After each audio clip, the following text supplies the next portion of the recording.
I'm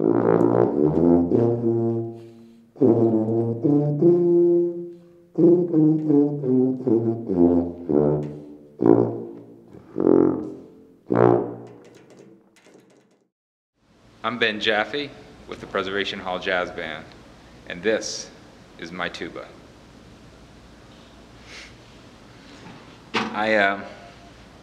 I grew up with my father. He was a tuba player with the Preservation Hall Band for many years. He played a big, heavy horn called a helicon.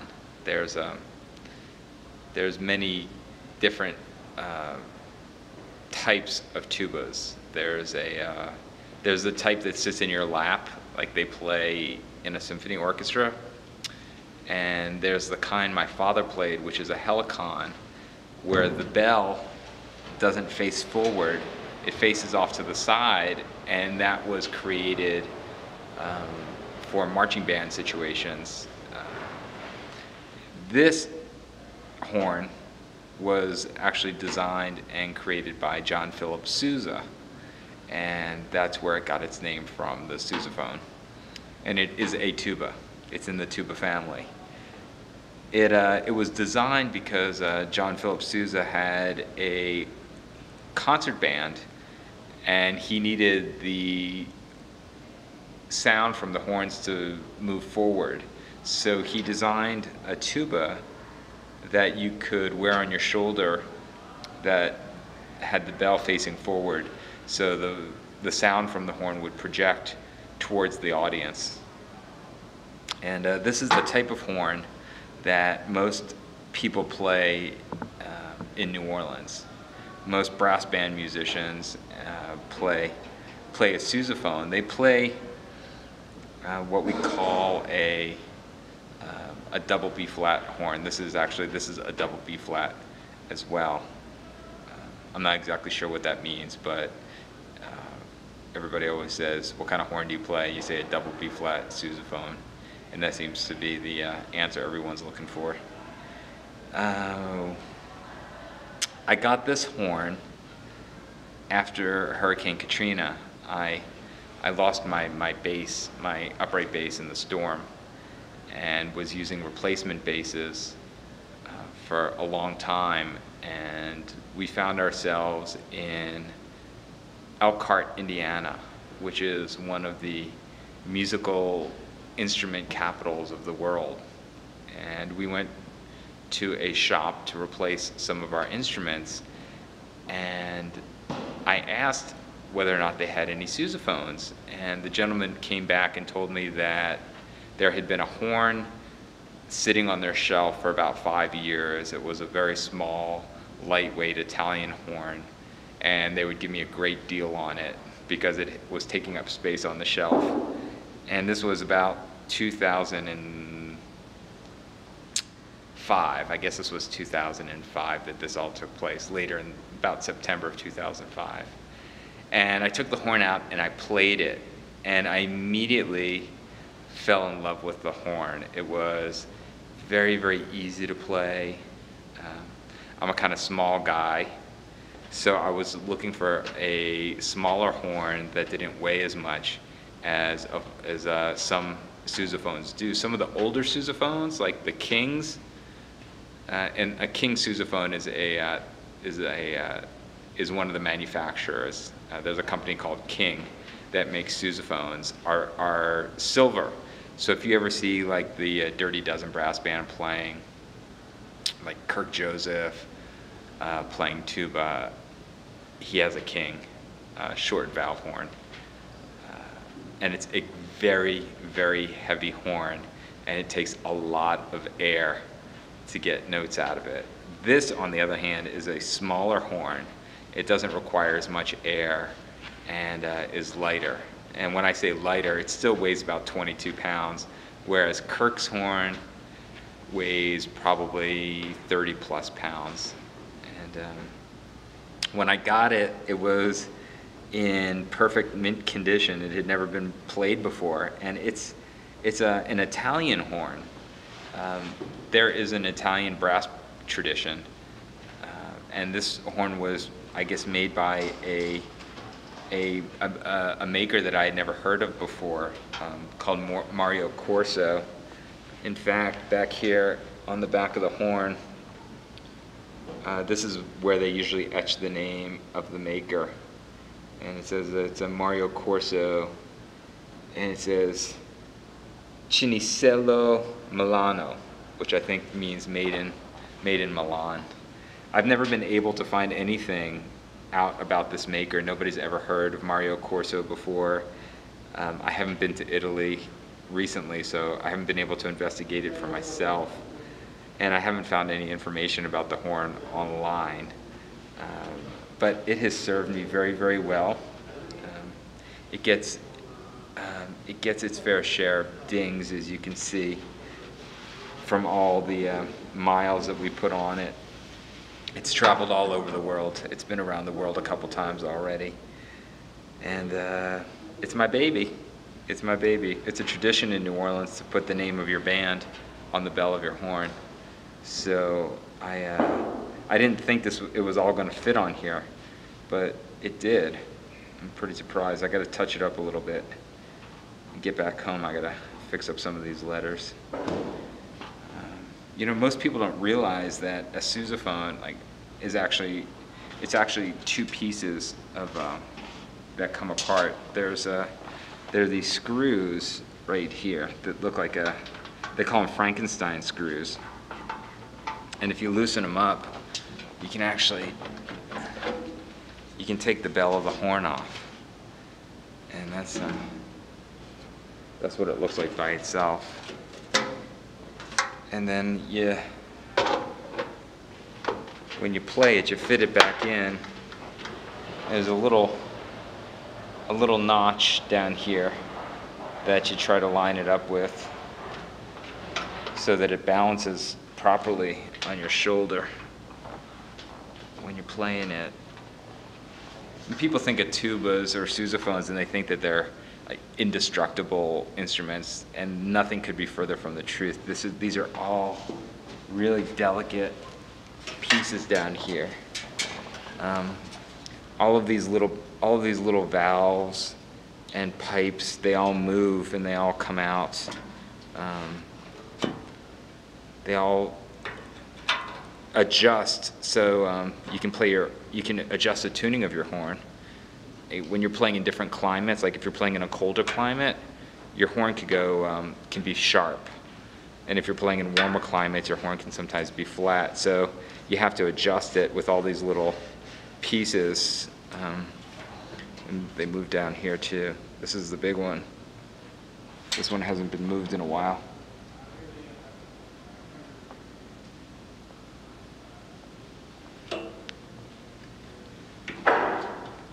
The other thing that's not so pleasant is you are breathing air through the horn. So you're actually blowing saliva.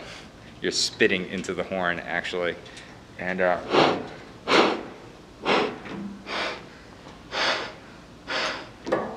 that's why they have these little valves on the horn with these little springs on them. Probably every 30 or 40 seconds you have to open this valve up to actually let the spit out of the horn, or you start getting the sound of like water in a pipe, which is not what you want to do.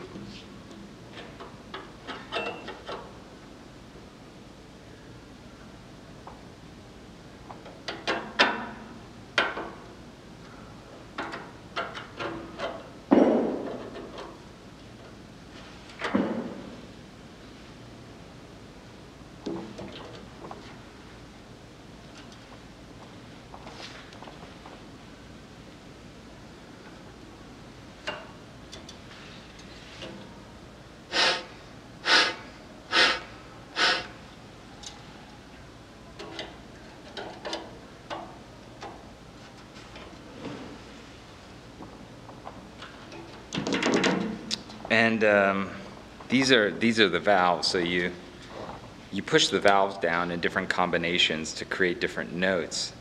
And people don't realize that these valves they're really like a piston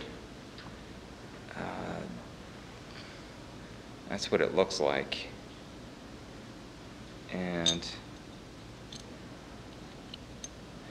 each one of these valves connects to a different set of piping. So when you push it down, the air goes through different piping, creating different tones. And there's a spring down here at the bottom, so when you push the valve down, it should come straight back up again. And these are the most delicate piece of the horn. If these bend at all, you're out of luck. You know, it's very difficult to get them repaired, and repair people are very, very hard to find.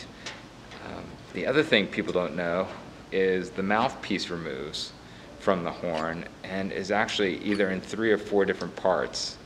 And this is called the neck, and this is called a bit, and this is the mouthpiece. I got this mouthpiece in Canada at a music store one day. I was walking down the street, and man, I went to this little music store and I tried this mouthpiece and I fell in love with it. And it's a gold-plated mouthpiece. It's very soft on your lips. Playing the horn can be hell on your lips. So you want a nice soft metal on your lips.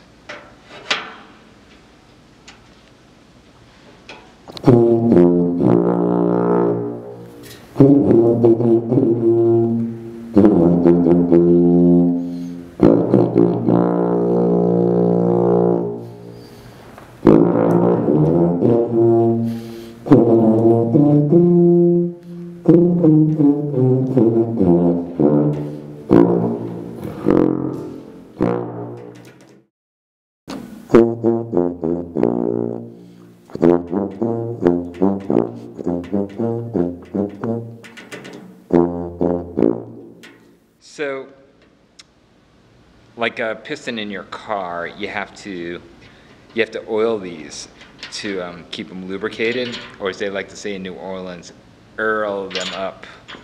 You have to earl these up.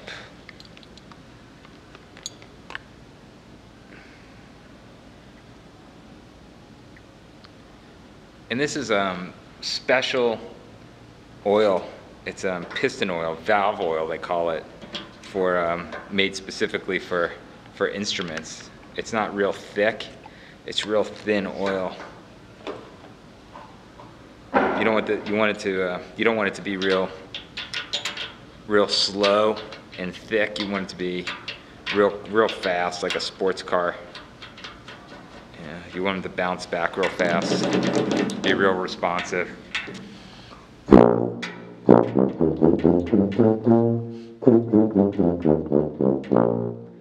So when you play a note on the tuba, it's a combination of the embouchure, which is the shape that you make your lips when you blow.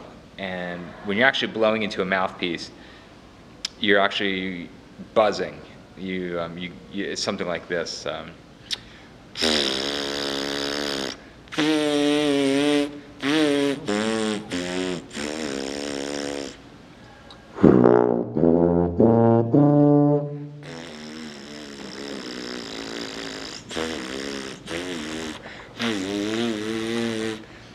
So the embouchure combined with the correct valves create the note.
That's the tuba, the sousaphone in a nutshell.